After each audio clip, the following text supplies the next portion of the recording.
Hello, everyone. Thank you all for joining us today. My name is Sasha.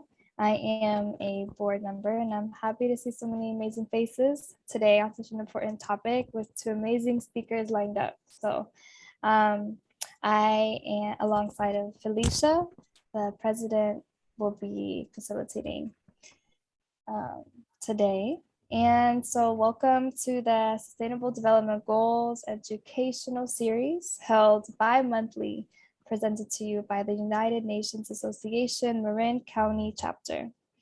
And even though we're all insiders, as Felicia mentioned, I just wanted to quickly recap who and what the United Nations is and does and their importance. So the United Nations Association is an NGO that exists within actually various countries to enhance the relationship between the members of different member states and the United Nations, right? So to raise public awareness about the UN and its work and to promote general goals of the UN, such as the Sustainable Development Goal number 8, which we will talk about today. And then so more specifically, UNA USA members are united in our commitment that global engagement and our beliefs that each one of us could play a part in advancing the UN's mission and achieving the Sustainable Development Goals. So as a reminder, we're not directly affiliated with the UN, but we want to, we're promoting the United Nations. And so also with that, I would like to gently remind folks to mute themselves and only unmute when you wish to speak. On top of that, we are recording this session that we will later post on our Sustainable Development Goals number 8 website. Yes. And with that, I would like to hand it to Felicia for an SDG intro. Thank you, Sasha. So I am Felicia Chavez, the current president of the United Nations Association Marin County Chapter Board. And as you know, as Sasha said, today's discussion is on United Nations Sustainable Development Goal number 8, decent work and economic development. Just to give you a brief overview of the UN Sustainable Development Goals, I'll show you an image here, which is an image of the goals on, as Sasha mentioned, our SDG page, sdgmarin.org. So under each of these goals, and I'll click on number 8, you can go to this website, and here we're going to be embedding the video from today's event. And I'm just going to scroll to the bottom so we can click on this link to take us to the UN's website, where they talk about that particular goal. But I just wanted to point out for those of you who are not familiar in depth that on the UN's website, and also we have a section under targets on the SDG Marin website, you can view the targets of every single goal. And that gives you a more in-depth sort of idea of what that goal is meant to encompass, because there's overlap, of course, and a lot of interweaving between the different goals. And so reading those targets helps give you a little bit more clear of a picture. And as you might have heard, the SDGs are meant to be a set of goals through 2030. So we ask the question on this website, can Marin County meet the United Nations Sustainable Development Goals by 2030? So that's just my brief intro to the SDGs. In a moment, am going to hand it back to Sasha, who will introduce our first speaker. And Lynn is our international perspective speaker. And then I will introduce Barbara, who is our local perspective speaker. After each speaker, we'll have a short Q&A, and then toward the end, around 4:10, it looks like, according to our roadmap here, we'll have a general discussion amongst the speakers and participants, and as well as us, the hosts. And then we'll wrap up starting around 4:20 or so. And I think that's all I meant to mention, and I will now hand it back to Sasha. Thank you, Felicia. And so I want to say now that we are very lucky to have our very own board member with us with a depth of experiences to share with us today regarding SDG number 8. Lynn, would you like to introduce yourself?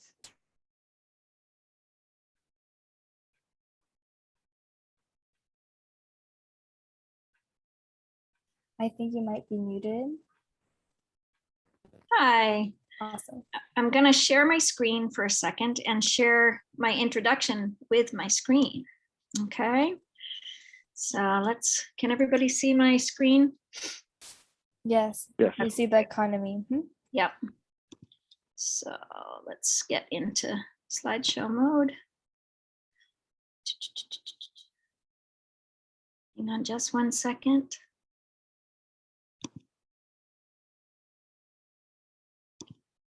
I'm trying to get this up.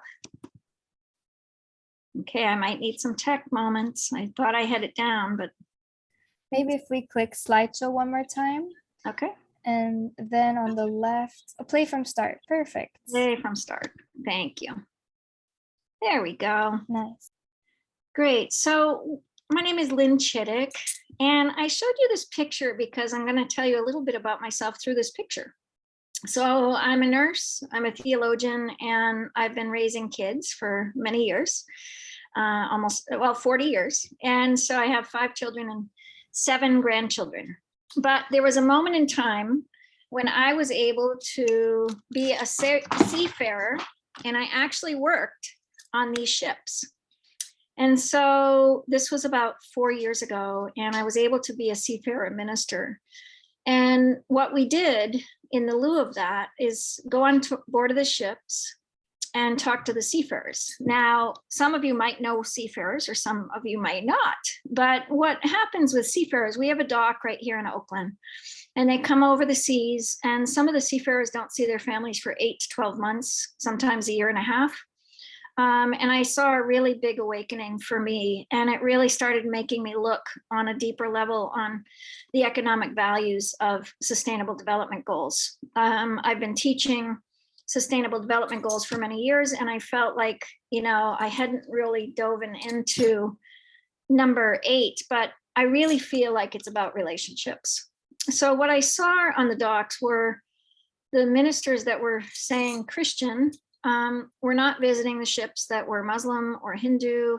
And so I started looking at the bigger picture of how do we build relationships when it comes to these global markets. When I started looking at the ships and also seeing the disparities of really what I saw is kind of slavery on the ships, the captains were able to eat good food, but the day laborers, or people that I would call, manning the ship for the captains, had their separate regions that they could eat, but they didn't have the same food, didn't have the same relationships. So I really started this, I wanted to start with that relational moment to the SDG 8. SDG 8 is one of the goals that they're really putting out decent work and economic growth for all. And I really see this within our format of local to global. So I'll be talking about that quite a bit. But when we look at sustained and inclusive economic growth, then it can drive progress, create decent jobs for all, improve living standards. I really see it as a huge topic. And when we look at our own personal responsibilities of our community to serve our communities with a quality, building a quality of life, it's really important that we start looking and understanding some of these qualities that I would say are important. Recently, I was able to be part of COP26 Impact, which COP or COP26, many of you saw it through the news, some of you probably attended, some of you were part of it, but the impact of COP26 was really important for me to look at, see what we were up to. Climate change is big, as many of us know, and then COVID-19 plays a huge development as far as workforce changes.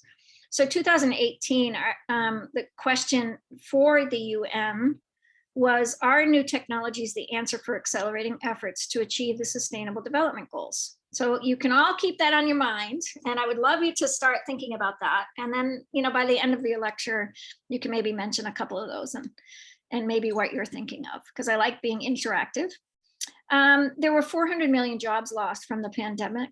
I'm not sure exactly if that number's exact, but that's a lot of jobs that have been lost to COVID. But we had issues well before COVID, as most of us know. And creative work solutions is really what we need to look at if we look at workforce changes. And COP26 for me made a big impact for me years ago with Greta. Many of you know Greta Thunberg. She brought all of us to our knees, I think, as adults. And the youth impact that SDG 8 comes from, they're really wanting to see the growth in economics through our youth. But all of us are affected, and the economic impact is deep.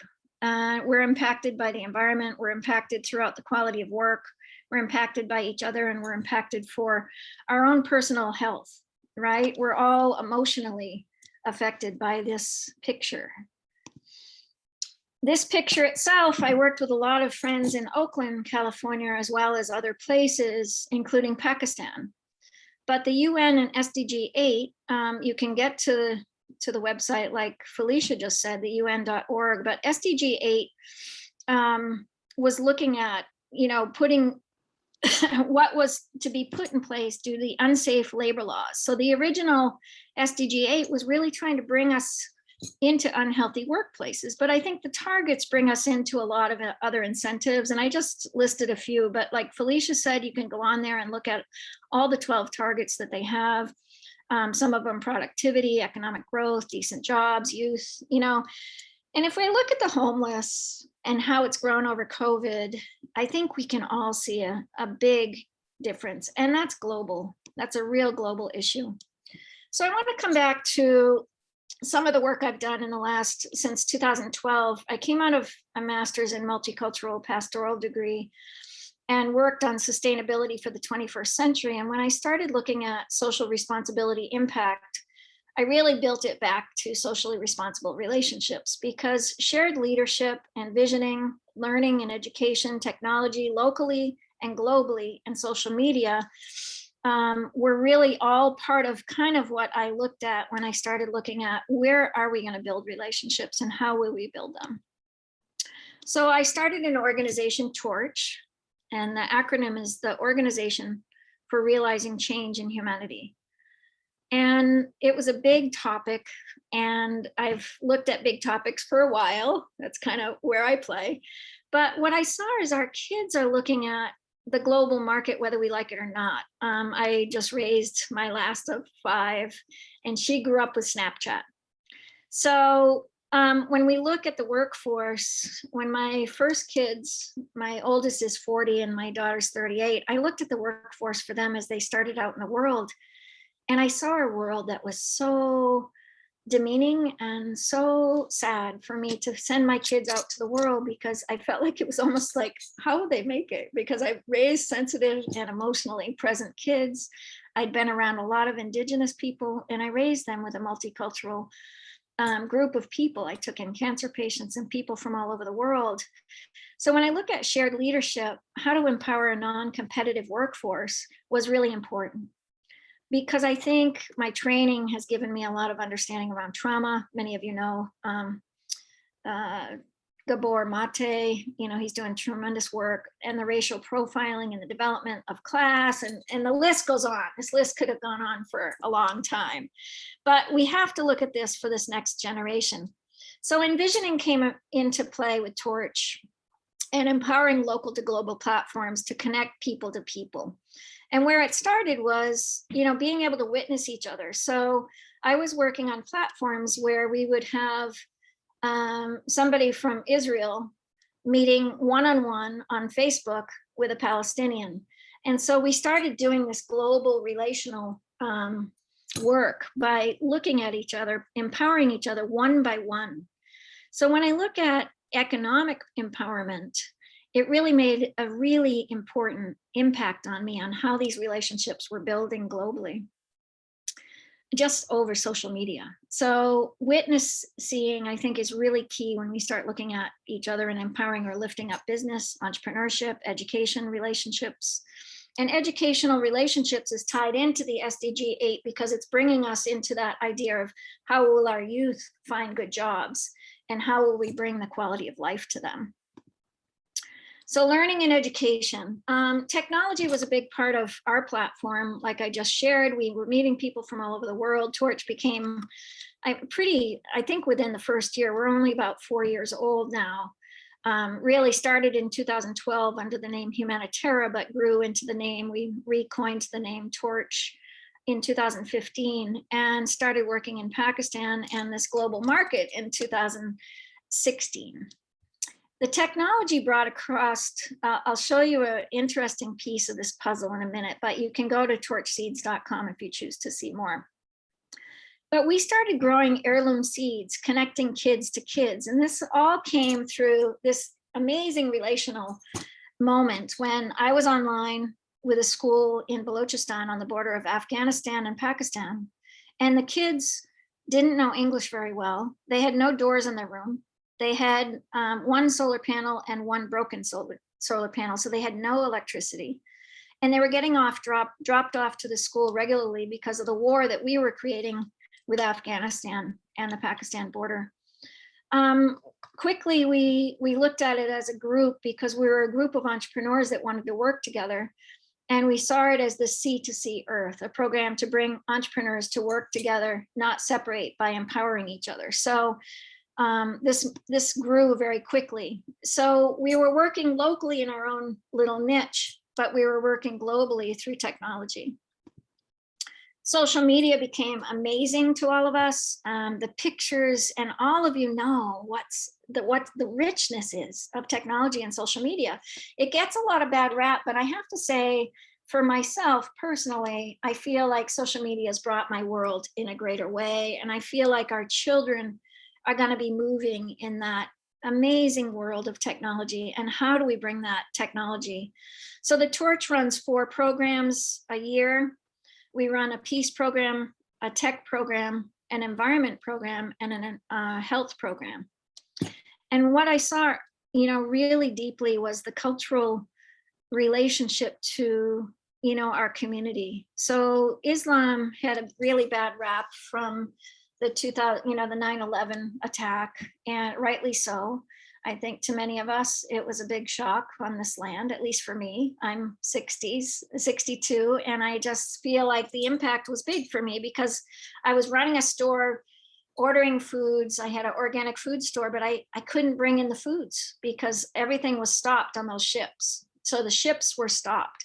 So this development really changed me. So I started looking at culturally integrated ideas, developed and undeveloped countries. Where were we going to go? Because there all this class idea of that's an undeveloped and we're developed. It had all crossed out in our programs with meeting one-on-one, somebody from Israel and somebody from Palestine, or somebody from Pakistan and somebody from India when the war was going on. We were right there at the forefront of people hidden in their houses with, beautiful hearts, and they couldn't go outside of their houses or they would have gotten killed. So it became very clear to me that we had to look at different values. And we see a lot of this through different programs now, the Indigenous way, which I think we're going to hear a lot more of with the next speaker. But I think when we start looking at this traditional way, it's very much being seen through Pachamama and through great organizations all across the world. Dietary and health were huge. How do we feed people? How do we look at sustainability, but really look at how do we sustain each other? And then healthcare systems, all the way across the board with COVID, as we know, we were deeply affected, along with, the environment, climate change, and racial issues. So the Torch took the 4 pillars: peace, health, environment, and tech, and we washed out all of this idea of racial inequities and all of that. And we took a moment to just say, to each of us as entrepreneurs, which pocket would you go under? Would you go under peace? Would you go under health? Would you go under environment? Would you go under tech? And what I found out when I lectured on SDGs over in Pakistan, we had done all 17 SDGs through our work in the last 4 years. And I was pretty surprised by that. So entrepreneurs started working together, not by racial, not by undeveloped versus developed, not by anything except these 4 pillars, because these were what the 4 pillars of the world's crisis are, you know. And so it ended up being a really magical idea. We also worked on economic system changes, the old model of hierarchical structures versus the new model of collaboration to collaboration, and a sea to sea earth, creativity to creativity, culture to culture, care to care. So we saw a huge impact on the kids because we were able to see this next generation. We talked about torchonomics. I lectured on this in Pakistan for a couple of tours. I went over and lectured in colleges, ag schools, development, and really put action on the ground and put 4-person teams with those 4 pillars of peace, health, environment, and tech. But when you looked at the inequalities, somebody from America that might have technology ideas, we saw that we could share technology. That person from America could share their technology with somebody that is an artist in Pakistan, for instance. So this comes back to me back in the early 90s. I grew up I grew up in New England, but raised my kids in Ithaca. And Ithaca had the first alternative to money and a money exchange called Ithaca Hours. Highly recommend you all look on it. Ithaca Hours, I was able to sell food at the farmer's market, and somebody would give me an Ithaca hour and I could use that on a massage. So the exchange of money, you know, I worked with Paul Glover, the founder of Ithaca Hours, and I saw such an important need in businesses to do these same transactions. So torchonomics really comes out of Paul Glover's work, out of Ithaca Hours. And then we're seeing a huge different changes around Bitcoin blockchain, some positive, some negative, but changes of money are happening. I think all of us are seeing it. I think there's an exchange happening that I think COVID flattened the global market. When we look at new economic incentives in this relational way, we look at connections and collaborations. So I think when we look at incentives, we have to look at connections and collaborations. The new economic incentives for me, the quality of life is key. And how will we look at the quality of life with each other? You know, how will we bring that living idea, the living support system? Because each one of us needs peace. Each one of us needs our own health. Each one of us in our environment is so key. And each one of us with technology, it's changed our lives. Like we've got right now, we've got people from all over in this one little moment, right? This is the only moment we're going to get. But if you look at the 4 pillars and look at your way in order to sustain yourself, you know, opening that is really key. So local to global, from arts to business, new economic value, and creating a shared partnership, solutions based towards, you know, a better world using the SDG incentives and financial incentives based on the human heart. So I'm going to end my lecture today with showing you our small little video. So I've got to change my screen here, stop sharing, and then share a different screen. And I'll show you our small little school that I started with. Is there sound to your video, Lynn? Oh, there is. So do you know how to click that one little tiny checkbox in the bottom left before you share again? Okay, hang on. Maybe I don't. Okay, so small little square box. Yeah, when you click share screen and then the screen comes up, there's a little tick box in the bottom left that says something about computer audio. Oh dear. Okay, so share my screen. And then share sound. Got it. Optimize video clip. Great. Thank you so much. Thanks for doing that, Felicia. Uh-oh. They're going to make me go through my computer. Hang on just 1 minute. It's only a 2-minute. Can you see my screen? Yes. Okay, good. So this is our small little school on the Pakistan-Balochistan border. As you can see, I started out with saying we had 1 broken, and now we have 12 solar panels. The kids are all looking up to social media on that one little phone because there weren't computers for quite a while, but when you watch this video, you'll see what we've done. And in the background, there were plants. And so we started with this moment of time when my 15-year-old talked to a 15-year-old in Balochistan and started seeing this relationship as an amazing spark, the spark that blew up for me. And I was just so excited because you could see the children cross borders between developed and undeveloped places in the world. They were one. And they were teaching English and they were teaching Urdu. The kids from Balochistan were teaching Urdu to my daughter. So it was really a big awakening. And it went from these 100 kids to 25,000 kids to 55,000 kids by the last time I toured in 2020. So it's grown really exponentially, and it's got a lot of potential, I think. So as you see this little school, I'm going to play and then you'll see the little clip of what they've done.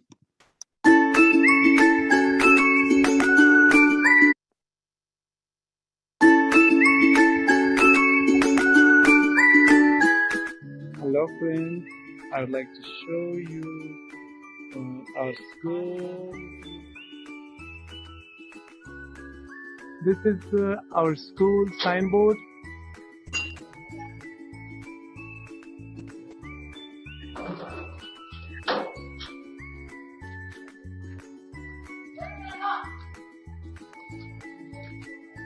Inside of our school,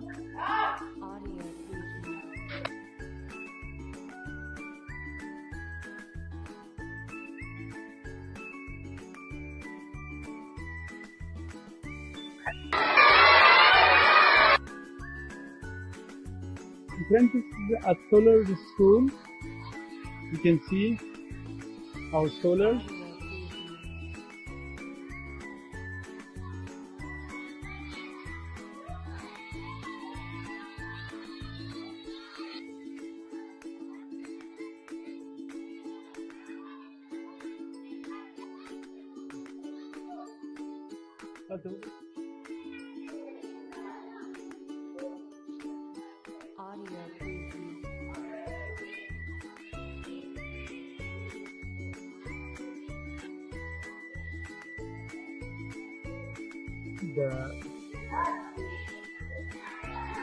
This is all beautiful. You can see the flowers. It's a green school. We would like to show you the computer lab. Hello, teacher. Yes, this is the computer lab. You can see all the kids are learning different programs. Of course. So, hello, Isanda, what are you doing? I'm learning typing. Yes. What would you like to say about Taj family? Long live Taj family. Hello? Yes, what would you like to? Thank you, Mama Line for seed. Yes, Mr. Hussain. Mama Line, you are so kind. I will support you and the Taj family, and we are proud to be working with you and also working under your leadership. Thank you so much.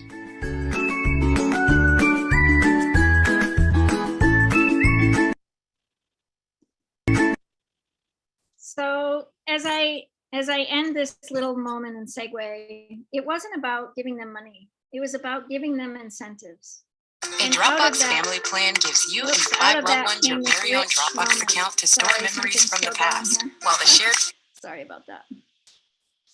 It gives them the moment to be themselves. There was no water in the school ground. There were no plants. There were no doors in their rooms. They slept in their rooms with nothing. And these kids now have come out socially and connected with other kids around the globe. And for me, their economic ability now is so much greater than what we could ever imagine. And it was out of that simple quest of asking, would you like peace, health, environment, and tech, or tech? And 4 kids will get together and they do a project together.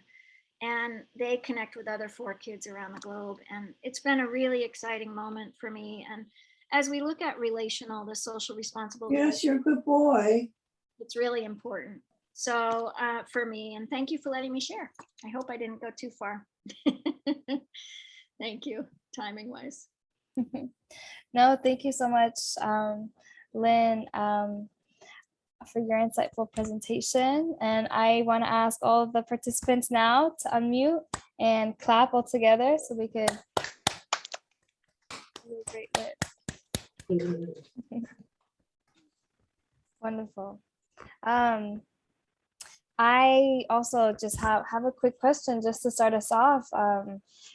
Where are these children now, and have you heard where they are now in their life trajectories, and where are they, and what are they doing now? Yeah, we're only 4 years. So I've been working with the school for 5 years.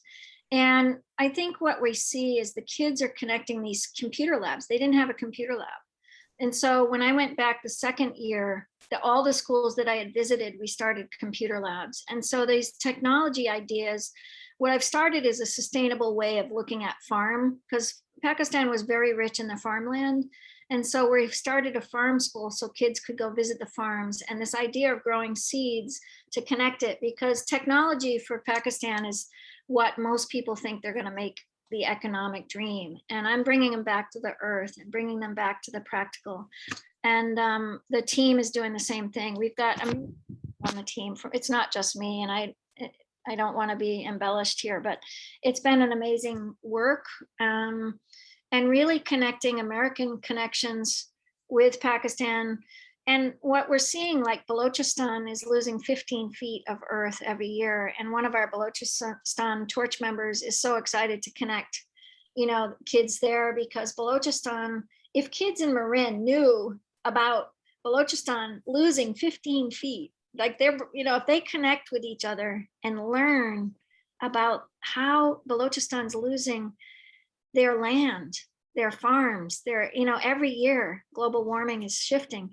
It's not going to be a mindset of just talk, like I feel COP26 is great and it's talk for me. It's not action. And so we've put this action into place.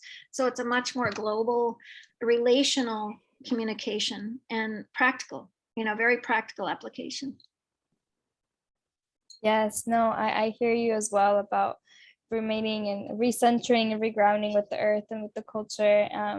And that's so important, and has various implications for these students, and the impact that they're then going to amplify out as well. So I now want to open it up. If any other participants have any questions, please feel free to unmute.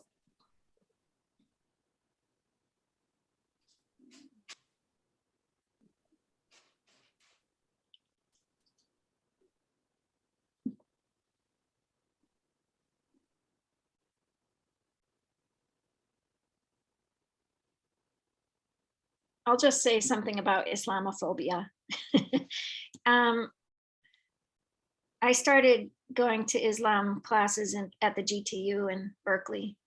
And when we start looking at the cultural relationship between religions, there's always been this idea that, oh, you're Catholic or you're Hindu or you're Jewish. Or the crossroad at the GTU is so beautiful. And it's the longest school, Islam school in the world. It's the first Muslim school in America. And to have these kids know that they have a school here, but they're also in relationship, I think that's really key to help break down some of those barriers racially. And I think it muddles us. And the other thing that I saw really deep was the kids are out there on social media singing their songs, doing their prayers, if you could see them in all of social media now, they're totally vibrant in the world of social media now. They've come up out of a small shell to a larger body, and that's going to help them tremendously, and it's going to help others really break down those barriers from social media. So thanks.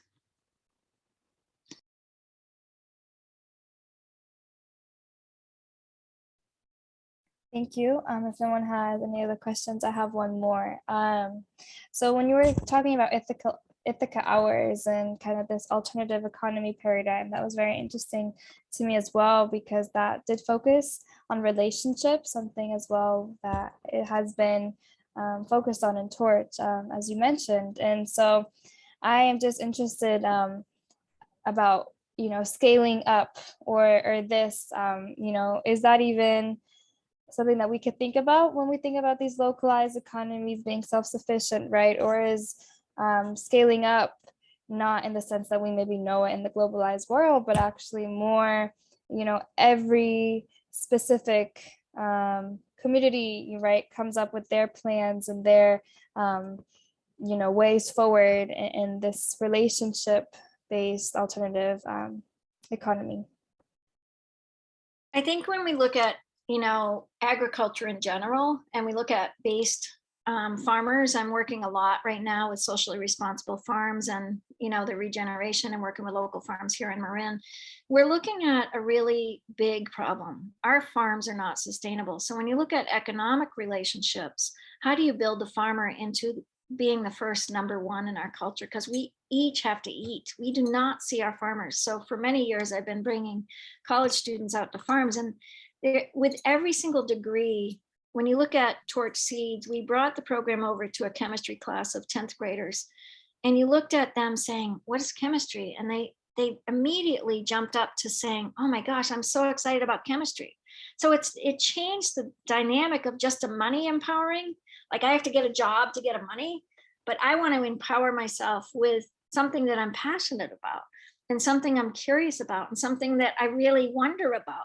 And so that's why I think education can play a huge impact for kids and where we're headed as a global community. Our kids are global. There's no doubt about it. We're not gonna, I've been teaching local foods and sustainable projects for 30 years, but our kids have changed, they've changed, and we have to catch up as adults and bring them, into the fold, but we have to get educated ourselves and really open that economic doorway. So when you see somebody in Pakistan that they had one panel, those kids strove and they got 12 panels to really go forward so that they could connect to kids, because they were excited about the kids connecting to kids and really look at their idea. That wasn't about money and chasing after the mighty dollar. So when you look at Torchonomics, it's really about looking at the economic relationships and changing that to a relational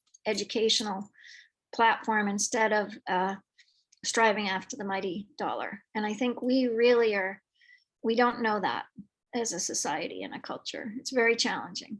And we either have to be a doctor, right? Or what are the three things? A doctor to make money, and over in Pakistan, they only want to be like America. And I'm always saying to the kids there, stay Pakistan, don't become America, be yourself. And there's so many misconceptions of, a deep level of desire, but the values are so rich that they could give us as well. And we have to look at the value system as an equality in bringing our economics up.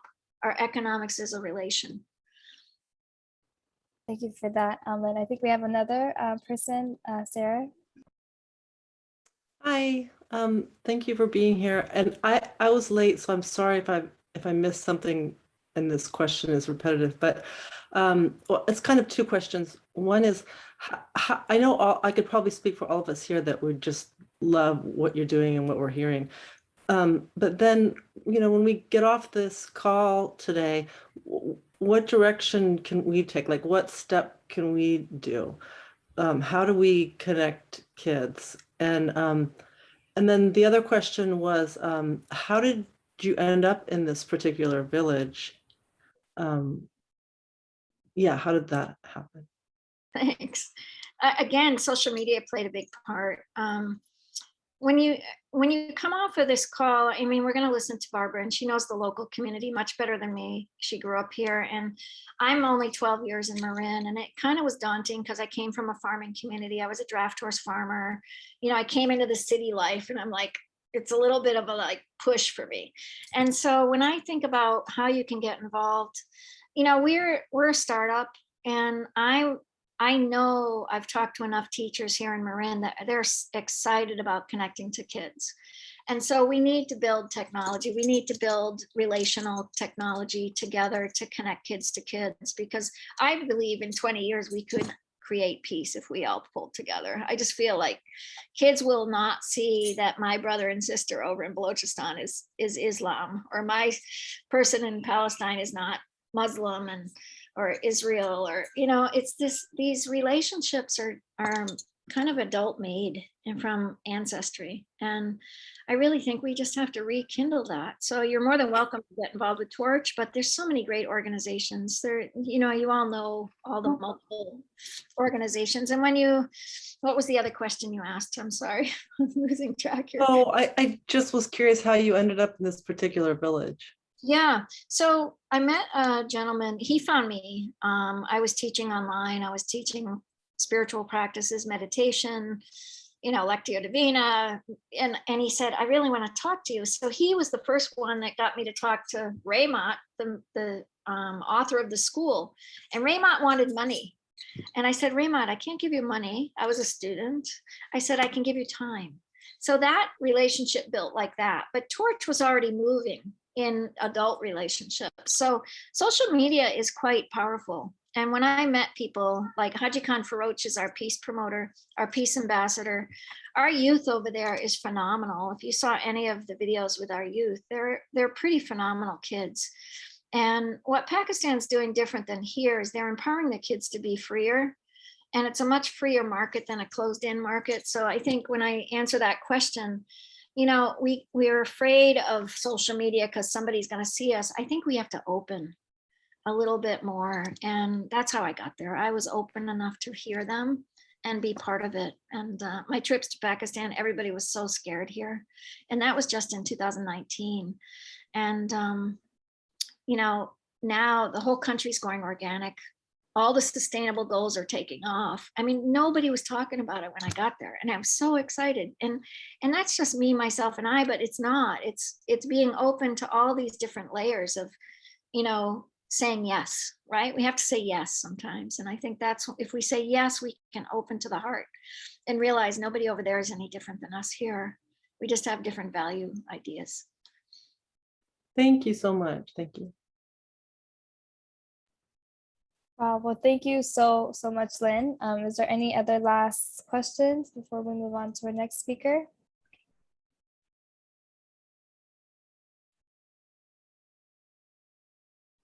All right. Again, Lynn, I just wanted to say we could talk all evening about these amazing experiences and bringing it back down to a relationship, right?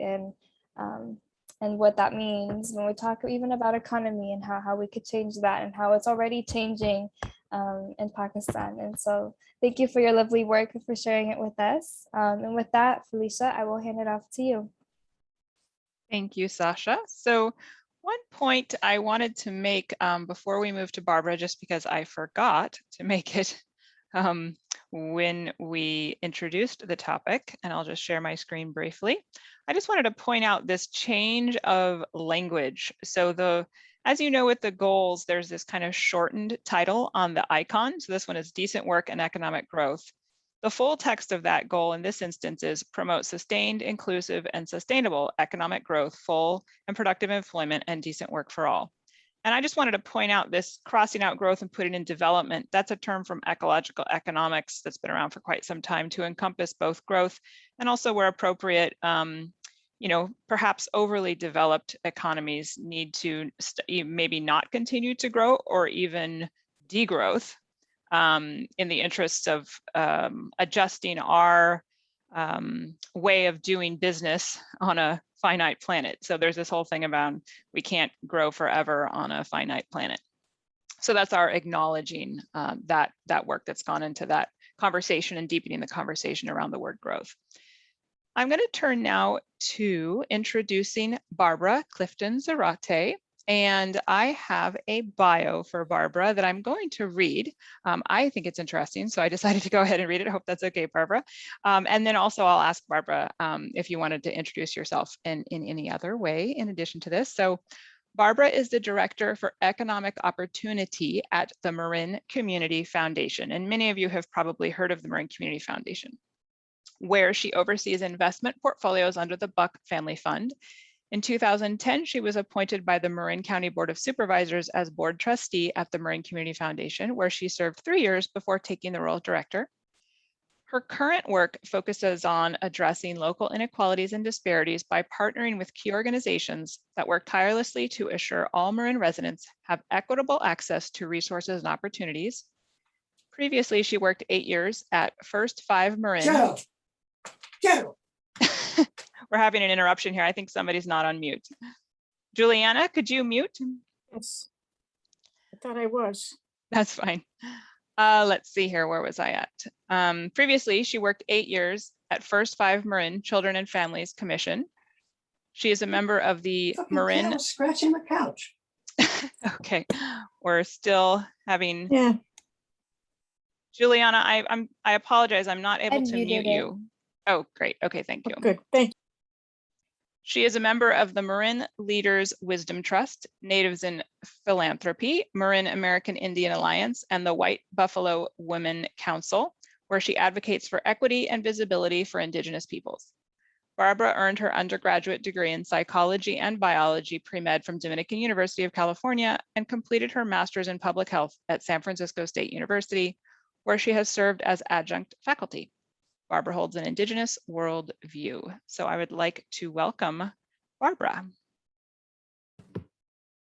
Thank you, Felicia. That was a nice introduction. I'm going to share my screen as well. A few slides before I get going.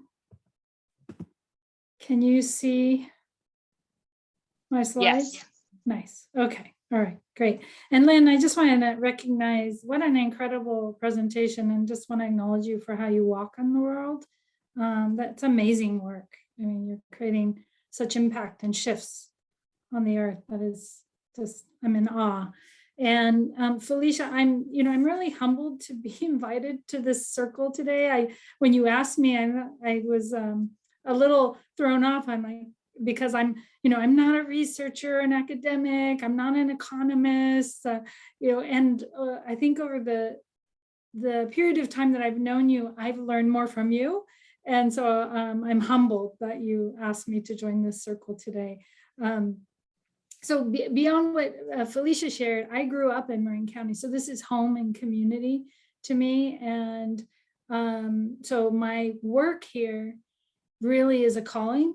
And I've been in human service for about 30 years. And so I live and breathe this work. So whether I'm on a 9 to 5 or it's the 3 to 5 a.m. where my brain is spinning, I'm on all the time with really trying to figure out how do we solve some of these really daunting issues that we're grappling with. And like Lynn, I'm a mother and a grandmother, and constantly thinking about future generations and how this earth, how we leave this earth for them, and how they'll live upon it.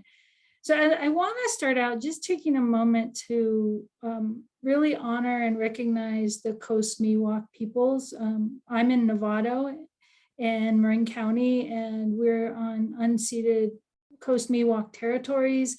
And so I would just want to honor those of the past, present, and future as the Coast Miwok people continue to strive to raise visibility and work towards land back and recognition. And so just want to recognize them. Also wanted to note that the United Nations Declaration on the Rights of Indigenous Peoples addresses the individual and collective rights of Indigenous peoples. And thinking about how we build an inclusive, sustainable, and resilient future will very much be dependent on how we learn from and include Indigenous peoples across the globe, and here locally and across North America. So we know, as I was looking at all the areas, they're all interconnected. And so, as Felicia said, I hold the Indigenous worldview, which very much recognizes that we're all connected. Everything I do to myself. So just understanding that interconnection is really important to me. Let's see if I can get this to move. There we go. So I'm going to kind of go to a 30,000 foot level, and then I'm going to dive down into the weeds and just share some examples of what's happening in Marin County and what we're doing along the lines of the economic response, right? So we're in this really interesting time, this moment where the demands are really deep And we're in this moment of critical inquiry, right, into the structure of the economy, right? We have this historical context and thinking about the economy and who it works for, who writes the rules, who's it stacked against. And it really requires us learning and relearning how everything is connected on planet Earth, right? We need to learn from the old knowledge of mutual aid and caring, because as a species, like we've survived thousands and thousands of years on a sustainable planet. And it's really only been the last couple hundred years that we've really wreaked havoc on this planet. And so, so really knowing that and thinking about how are we learning from what worked, and how are we looking at creative and innovative opportunities towards building a more equitable and resilient economy, right? And we know that the intersecting crisis of income and wealth inequality and climate change, all driven by capitalism, consumerism, racial and gender inequality, really has exposed the frailty of the US economy and democracy. And our elected leaders have chosen extraction and corporate control at the expense of the majority of the people and the well-being and rights of our Mother Earth. So transforming our economy is not just, it's really not just about swapping our elected leaders. We have to do a lot of work around narrative change and lifting the popular consciousness, right? The ongoing trends of this past year. So we've had the global COVID-19 pandemic, an economic crisis, nationwide protests for racial justice. I could keep going on. This has really exposed these fractures in our society. And the events build on the history of rampant inequality, right, along racial, gender, and class lines. And it's really driven us to this erosion of our public institutions. And it's created this environment where we're very dependent, or becoming more dependent, on private institutions and markets to solve public problems.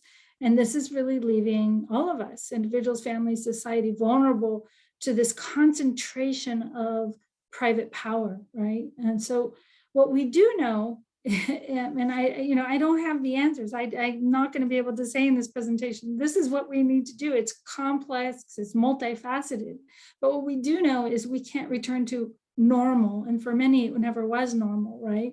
But instead, we really need to build an economy that provides sort of a shared sense of agency, opportunity, security. And we are definitely in this moment of opportunity and responsibility.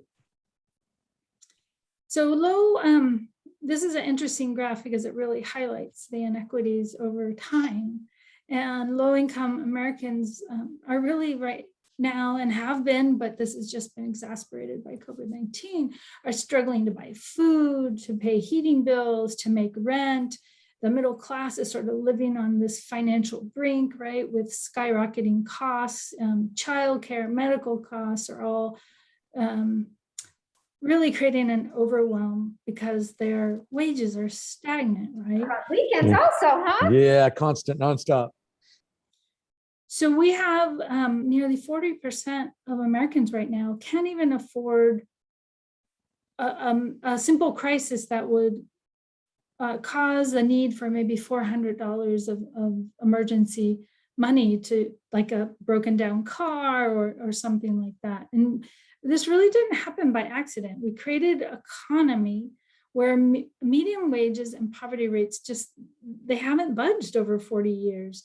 And at the same time, we have special interests that have advanced policies that undermine workers and quality jobs. So what we know is that our response to this has been really tepid and incremental, and we're really failing to reflect on the current and even future economic challenges, right? And what we have is the average American is seeing these headlines, right, dominated by stories of record profits by big corporations, tax cuts for the wealthy, fewer protections for American workers, and our country is anxious. And there is no mood for incrementalism, right? People want action and restructure and democracy to work for them. So it's an interesting moment in time, and it's an incredible moment of opportunity. So if we dive down into Marin and we look at the year before COVID, the COVID-19 pandemic hit, the unemployment rate in Marin was one of the lowest in the state of California. And we've pretty much maintained that record for a long time. And even so, the data shows that families were struggling to make ends meet, struggling to pay for food and rent and all the other bills, struggling to save any money. And we also saw that there were really deep racial and ethnic inequalities in the depth of this poverty and economic fragility, right? In particular with Black, Indigenous, and Latinx families. And we know in Marin, the high housing costs, like it's surreal, the housing costs in the Bay Area and in particular in Marin. Renters were particularly vulnerable to asset poverty and financial fragility and hardships. And these deep inequalities at some of Marin communities really left too many families, especially families of color, vulnerable, right, to the devastating economic consequences of the pandemic. And what I've learned through my work at the foundation over the years of overseeing the economic opportunity portfolio and working on areas like workforce training and childcare and the safety net services is that this narrative about, in particular now with COVID and the unemployment benefits that were allocated, the narrative that people are not working because of unemployment benefits couldn't be further than the truth. That people are working and they're working several jobs, right? But these are, the trend in Marin is mostly low-wage service sector jobs. They don't pay enough to meet even basic needs like food and housing. More than often, they don't provide benefits. And so what we see is a really significant percentage of our population struggling just to meet those very basic human needs. And we're also seeing in relation to the current trend of the businesses, small businesses, large businesses, having a challenge around recruiting and retaining a workforce, and not quite understanding that and creating this false narrative about, well, they're getting unemployment benefits, they just don't want to work, is, we have some unemployed, but one of the most significant challenges that many are experiencing is childcare, right? And health issues. So they're really reluctant to return to jobs that they may see as unsafe or undercompensated. And coronavirus does continue to be a major factor in people's hesitancy to return to work, but really there's something so much deeper going on, and it's with workers, and especially low wage workers, they are standing up against years of poor pay and stressful conditions, and they're not going to return to low wage jobs that are not offering benefits. They're going to make other choices, and rightfully so. Let's see. So with this slide, what I'm highlighting here, and that first number you see comes out of the Insight Center, and this is they're in Oakland, and they published the cost of being Californian in 2021. And this number comes out of the family needs calculator that they have. It demonstrates that a family of four, this is two adults, two working adults, a preschooler and a school-age child, needs $158,000 just to meet basic needs in Marin County. And we have high cost of housing, childcare, so on, healthcare. That second line shows for a full-time minimum wage job at $14 an hour, a person would earn $29,000. So you can do the math and see that a same family of four would need to work 5 full-time minimum wage jobs just to meet that their basic needs, right? So the data is showing us that there's about 24% of Marin's population whose income is below $50,000 a year, and that's about 200% of the federal poverty level. And this is a standard measure for food insecurity. We have about 20,000, it may be higher now because of COVID, but about 20,000 residents in Marin whose income falls below 100% of the federal poverty level, which is about 25,000 a year, right? Marin has one of the lowest scores in income inequality and housing affordability. And the racial inequities and disparities in Marin are significant. For instance, while 22% of Marin's Latinx children live in poverty, only 2% of white children do.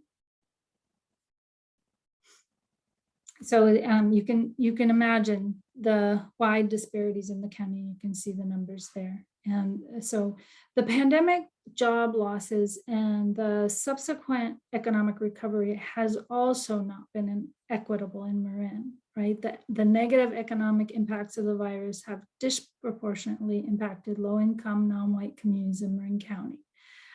The first 6 months of the virus saw a sharp, 45% decline in jobs in low-wage sectors.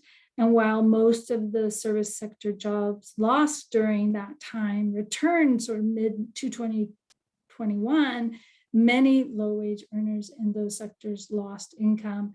And while documented residents were able to successfully access unemployment benefits, undocumented residents, which comprise about 15,000 or 6% of Marin's population, were unable to claim any federal or continuous unemployment benefits during the pandemic.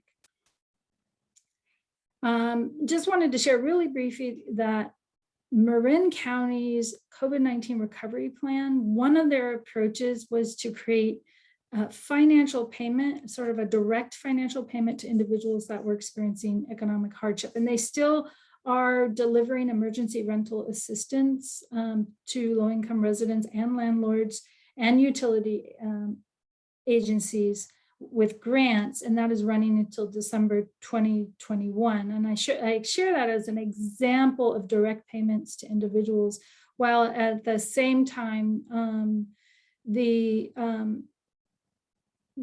direct dollars going into Americans' checking account, I think that was the $850 billion that came out of the federal government, the American Recovery Act, really around helping families reduce poverty and prevent falling into poverty, helping them meet basic needs and filling other gaps.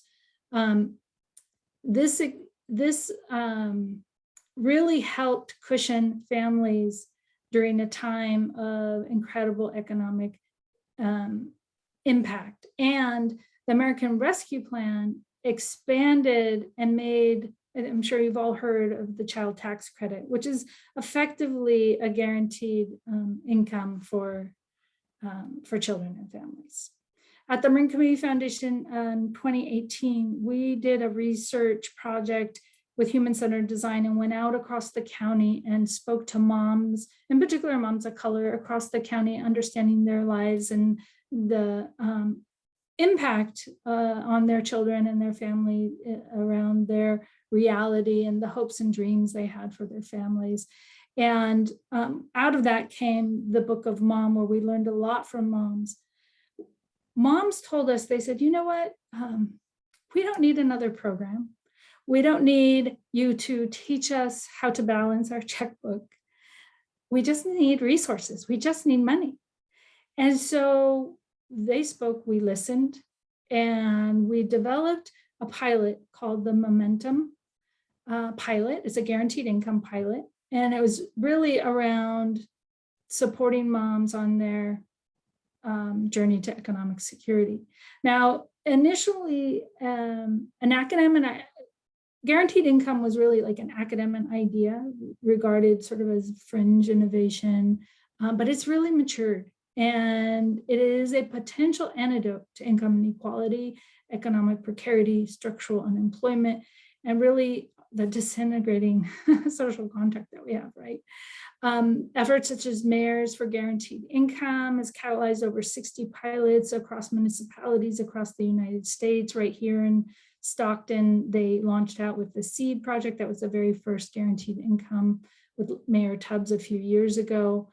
And we can imagine that over the next 10 years, there will be more emergencies and disparities, right? And people will find themselves responding and resettling and reinventing themselves after a crisis. So guaranteed income and universal basic income, you'll hear both those terminologies, act as sort of a proactive intervention rather than a reactive response to disruption, right? So right now, the mainstreaming of guaranteed income can be best understood as a merging mindset, really thinking about addressing the gaps of today so that they don't worsen in tomorrow's crisis, right?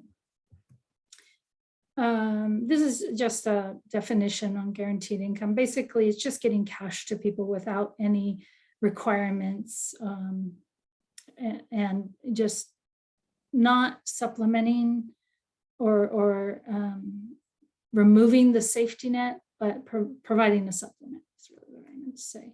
The pilot, this particular pilot is very much about stabilizing families and getting cash to them, but at the same time, focusing in on shifting narratives and practices and policies and systems because we know that they're not sustainable, they're not working, they're not supporting everyone.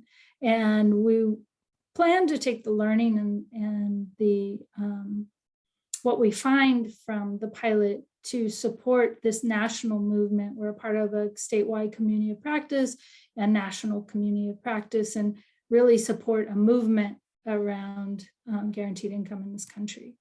The particular pilot in Marin County is supporting 125 participants, moms of color with children 0 to 17. They're receiving $1,000 a month for 2 years. The pilot launched out in June of this year. All the participants' income range falls below the California Means Calculator. This is county-wide, and a unique aspect of this particular pilot is the social capital piece. Up Together, which is our main partner, has a social capital platform that is connecting the moms to each other, very much a form of mutual aid and sharing of resources, networking, supporting each other with creating goals. This slide really just is more in relation to changing the narrative. There are a lot of false narratives as well in relation to who lives in poverty and why, right? We have this national narrative of if you work hard enough, pull yourself up by the bootstraps, you'll make it. And if you're not making it, well, then you didn't work hard enough.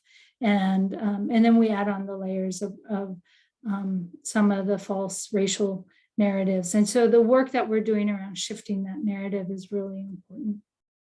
And then, just a few of the projects here. SEED was from Stockton.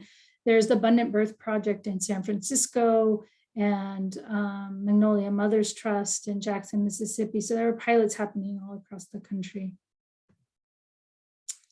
This, I'm really in my mind moving so much into the space of just transition and regenerative economy, right? So we have this model of an extractive economy, and we know it's not sustainable, and we're all feeling it. And the direction that we have the opportunity to move into, and as I shared earlier, all of the issues are intricately connected. You know, you don't talk about housing without talking about poverty, without talking about climate. I mean, it's all connected.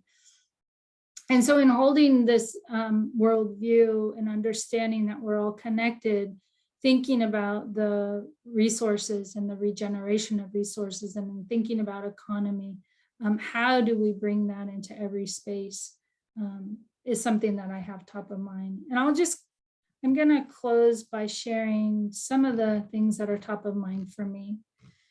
One in particular that is on the top of my mind is language and narrative. It is so powerful in how it influences policy and decisions, and how so much all of us have been indoctrinated and use language and narrative because either we were taught in school or Hollywood taught us, or, it's just, so thinking about, for me, top of mind is thinking about the language I'm using and the narratives that exist and how to counter the narratives and bring truth, right, is something top of mind.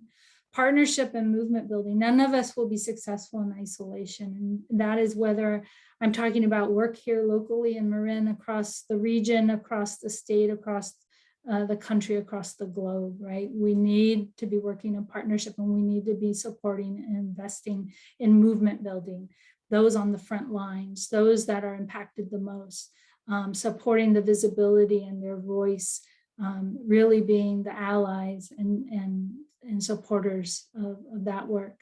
Reconciliation and healing. We have a long history and a dark history in this country. And capitalism and colonization is a dark side of our globe, right?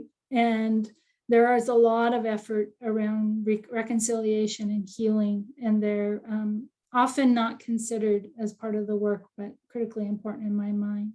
Reparations, examples such as land back, even the guaranteed income, in particular, this pilot in my mind is a step towards reparations and regeneration. Everything we do must be in the mindset of regeneration. And this is top of mind for me as well. These are just the things I'm thinking about of late. So I will stop there. And again, thank you for inviting me and allowing me to share some of my perspective and thoughts. And I look forward to learning from you. Great. So I invite everyone, if you are so moved, to unmute yourself so we can applaud for Barbara.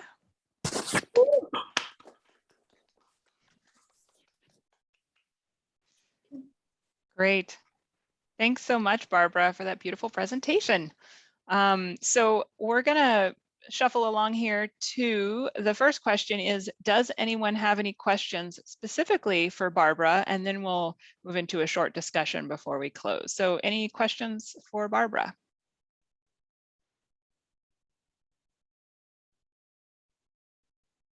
Lynn. Barbara, thank you. We're kind of on the same page for sure. And I feel very blessed to feel that. I wanted to ask about social platforms, because I think that's key right now when we start looking at how to build and how is the technology being warranted in Marin, and seeing how much we could do together as far as like the platform itself on bridging the gap, like bringing the gap. So I think that was one of my questions. Thank you, Lynn. Yeah, so we're working with Up Together, which is a nonprofit organization, and they hold the platform. And this platform was designed and it was customized for Marin, but it's used in other places as well, really to create the space to connect the moms in this particular pilot. But they have many members, so the members are connecting all over the place, very much along the lines of what you're doing around connecting the kids, right? It's creating that space for them to come together, learn from each other. It really creates a space around mutual aid and networking and support. The interesting thing in Marin, what I found in relation to the platform and technology, in particular with populations with low literacy and low tech literacy, is that technology creates, or it doesn't create, technology is a challenge for them.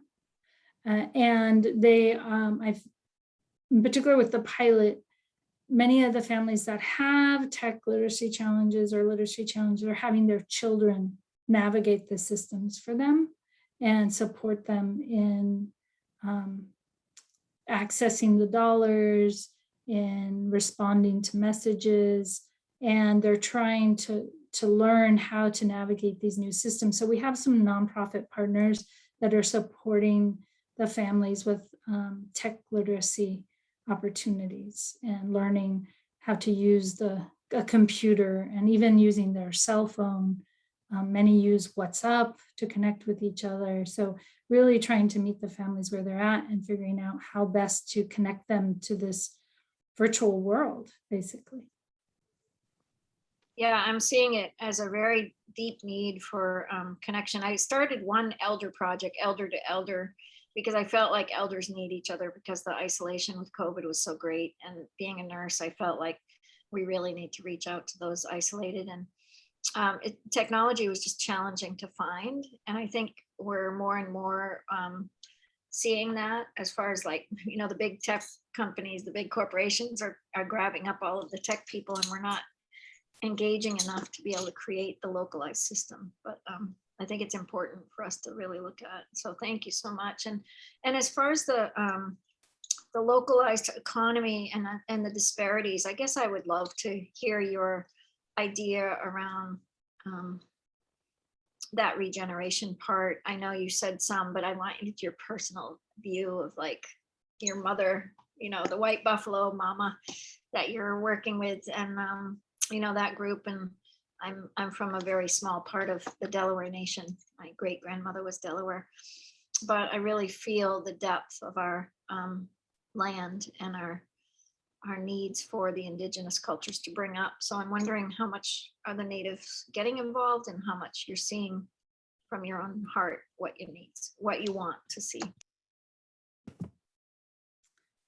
Yeah, and I can't speak for all Native people, right? There's like 1,000 tribes across North America, and in California alone, there's about 200. We've got 109 federally recognized in California, 574 across the nation federally recognized, and many who are not recognized. And so I'm Patawamek, and I can speak from my perspective, but not all Native people. But there is a lot going on right now in Indian country, for sure. So in relation to an example, the Standing Rock Sioux tribe is doing work around solar energy. You know, there's a lot of good movement and work around decolonization, the teaching of traditional ways, language, land back, right? And that's local and beyond. So how, like in the East Bay, and I'm sorry, I'm going to blank for a moment on the name of the trust, but Karina Gold has created this land tax, and they are, this is voluntary, but it's very much about getting the land back and the recognition and visibility of the people. And we have the Coast Miwok Tribal Council here in Marin that is also trying to create visibility. The interesting thing, we have in Marin County, indigenous organizations, Native American organizations led for and by indigenous peoples that have been here 50 years, but they're invisible. Like nobody knows about them, and they're not supported, and philanthropy doesn't invest in them, and but they're doing good work. There's the alliance that holds space for indigenous people to connect and network. There's the Museum of the American Indian that's doing a lot of education work. There's an Indigenous Healing Center, which is actually new. Thank you for bringing up the land trust. Appreciate that, Sasha. The Shumi Land Trust, yeah. And please look that up, because it's just an incredible model what they're doing, and I think others are looking at it to replicate it. And with the White Buffalo Women Council, we're an intergenerational, intertribal group of women that have just came together in Marin to try to lift visibility around the issues of Native people, and just that we're here. And one of the examples, really small but big at the same time, was Marin County had little leagues that were still using Chief Wahoo as their mascot.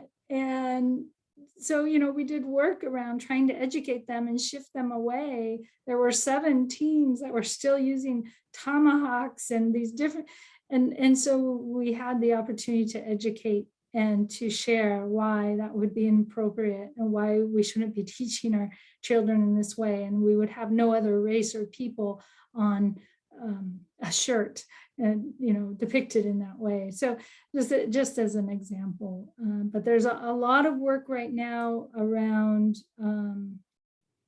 for example, the Indigenous Healing Center and the work that they're doing and lifting visibility and trying to move Marin County to invest more in including Indigenous people in the data, both quantitative and qualitative, because we see Black and Latinx, and we rarely see Native American or Indigenous because the numbers are so small. And I was in a public health meeting where they said, well, the numbers, are so small, it's, statistically insignificant. Wait a minute, we're not insignificant. So anyway, I won't keep going on that one, but there's a lot of work happening, and beyond Marin's just bubbling, but there's some really major work happening with the tribes and some good stuff. Great. Thank you so much for that, those pieces, Barbara. And I just wonder if anybody has any final questions as we wrap up here that you want to slip in real quick.